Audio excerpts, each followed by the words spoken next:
기하학이란 선, 면, 도형 등의 모양과 크기, 그리고 공간의 성질을 연구하는 수학의 한 갈래죠.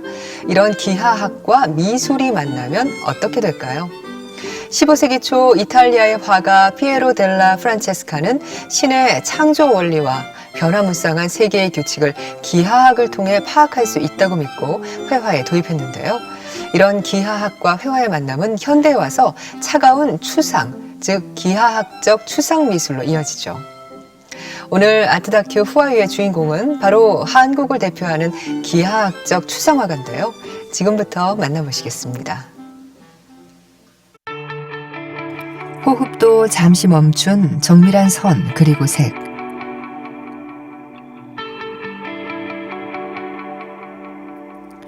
붓 끝에 집중된 날선 눈빛. 점, 선, 면 무한 반복 속에서 독창적 회화 언어를 구축한 추상화가 이상남입니다. 경기도의 한 미술관.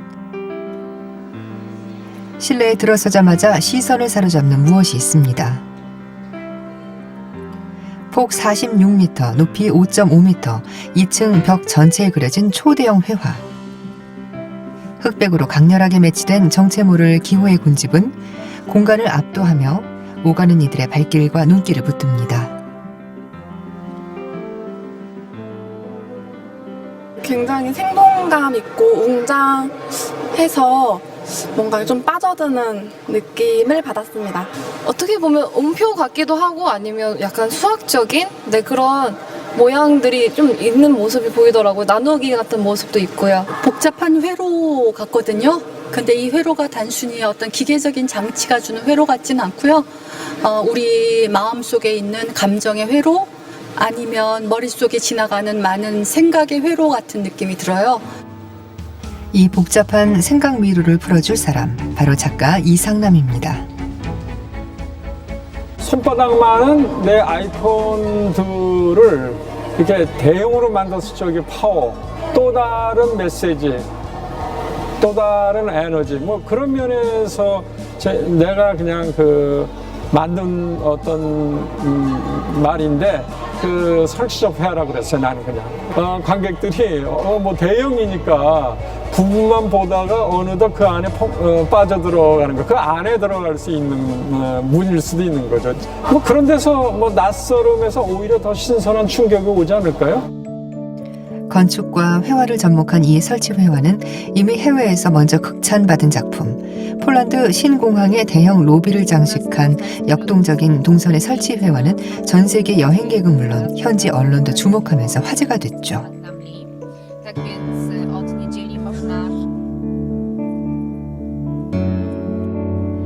또 일본 도쿄의 주일 한국대사관. 내부 벽과 천장에 등장한 흑백 기하학 문양들은 세련된 생기를 불어넣기에 충분했습니다. 건축에 도회적인 감각을 입힌 주인공 화가 이상남. 그가 5년 만에 전시장으로 돌아왔습니다. 본관과 신관, 지하부터 전층을 아우른 이번 전시엔 화려한 색감의 최근작과 흑백의 간결한 선과 면 위주의 8, 90년대 초기작이 뒤섞여서 도열했는데요. 관객은 작품의 제목도 시기도 해설도 생략한 전시 구성과 의미를 알 수 없는 선과 원의 중복된 이미지 속에서 낯선 미로를 헤매는 듯합니다.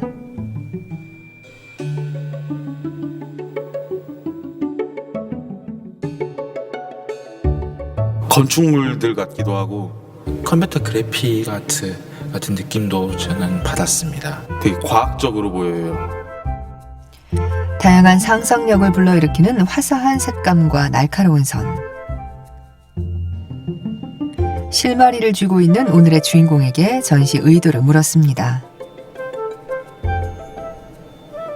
수직적으로 연도별로 보여주는 게 아니라 그게 한 번에 합쳐져 갖고 만들어 왔던 작품들을 다 중첩시켰다. A라는 공간에서 보고 그다음에 B라는 공간을 보고 저 중간 지점에서 차 한 잔 먹을 적에 그것이 이렇게 겹쳐지기도 하고 뭔가 다양하게 윙윙윙윙거리죠, 머릿속에. 오히려 더 마음으로 보는 것도 될 수 있겠고. 중첩된 것은 시기만이 아닙니다. 검은 선으로 간결하게 그려낸 초기작부터 더욱 정교하고 복잡해진 무늬, 그 위를 자유롭게 번져간 색상이 인상적인 최근작까지 골고루 배치해서 머리에 해석이 아닌 감각으로 다가가고자 합니다.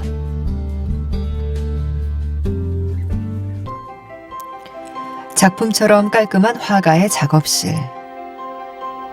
오와 열을 맞춰 정돈된 미술 도구들 속엔 일반 화실에선 보기 힘든 설계, 제도용품도 덜어 눈에 띕니다. 이 도구로 치밀하게 밑그림을 그리고 그 위에 엎드려 하루 꼬박 8시간씩 작업에 몰두하는 화가. 붓 끝에만 집중해서 수도승처럼 숨도 아껴 쉬어가며 색을 입히는 수작업입니다.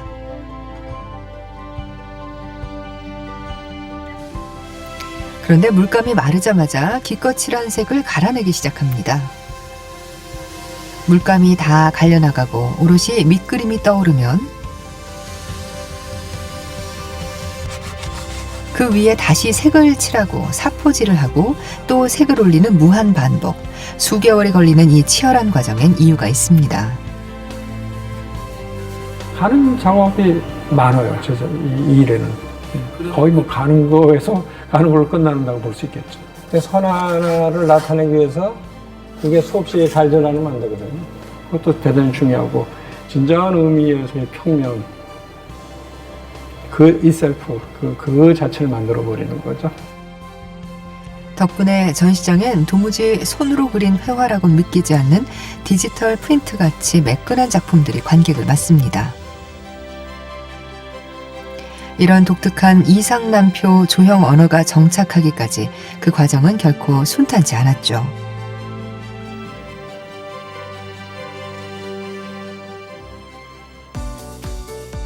(1981년) 28살 때 날아간 뉴욕.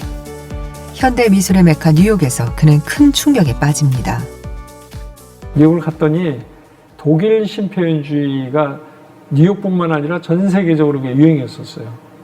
뭐 아무것도 할 수가 없었죠. 그래서 대학교 때 썼던 뭐 물감이라든가 그걸 다시 먼지 속에서 찾아내서 다시 페인팅을 시작했다는 거 하나는 굉장히 행운이었었죠. 지금 이런 작업의 시작이 됐었던 거죠. 초심으로 돌아간 그는 수없이 드로잉을 하며 자신만의 언어를 탐구했죠. 이 치열한 고민 끝에 어느 날 설계 도면에서 번쩍 영감을 떠올린 화가 그만의 도형이 손끝에서 풀려나기 시작합니다.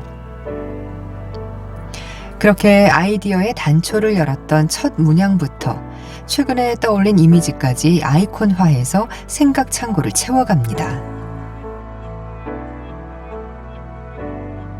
제가 정리해 놓은 게 500개 이상이 될 거예요. 뭐 건축하는 사람들이 이제 버릴 법하고 그냥 무심코 그 어떤 자기 생각들을 정리한 것들이 어떻게 보면 제 작품의 다 재료가 되고 툴이 되는 거죠. 이렇게 만들어낸 기하학적 이미지 조각들은 작품 속에 그대로 구현됐고 뉴욕 화단은 1990년대 중반부터 그의 독특한 회화 세계를 극찬합니다. 그의 추상 미술은 세계 3대 미술 잡지는 물론 뉴욕타임즈에서도 주목했고 한국 화가로선 드물게 뉴욕 화랑의 전속 작가가 되는 등 승승장구 성공 가도를 달려갔죠. 수년간 무명 생활의 고통이 모두 씻겨나가는 순간이었습니다.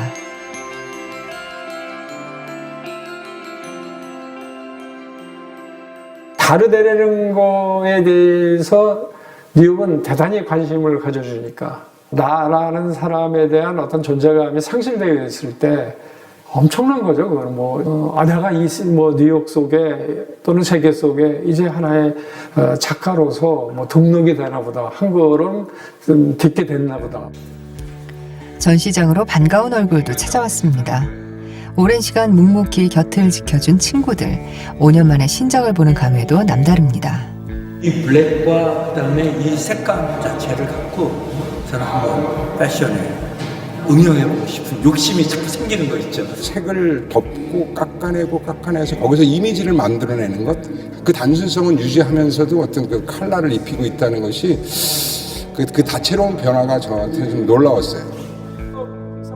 그의 작품은 이렇게 타 장르까지 영감을 주고받으며 한 걸음 더 진화해 갑니다. 우리는 할수 있는 페인트는 물감 덩어리가 아니잖아. 붓끝만 바라보고 살아온 30년, 치열하게 한 길을 걸어온 그에게 오늘은 늘 새로운 출발점입니다. 이번에 한 5년 만에 새로운 작품들을 선보이게 됐으니까 이제 시작이죠. 그러니까 100가지 생각을 하나를 하더라도 제대로 실천하려고 했던 작가, 자기 작업 안에서만은 재밌게 해나갔던 사람, 그런 사람으로 기억됐으면 좋겠어요. 점, 선, 원, 기호와 도형, 균형과 절제, 완벽한 미학의 정점을 향해 걸어온 한 사람. 기하학적 추상회화의 역사를 써가고 있는 화가 이상남입니다.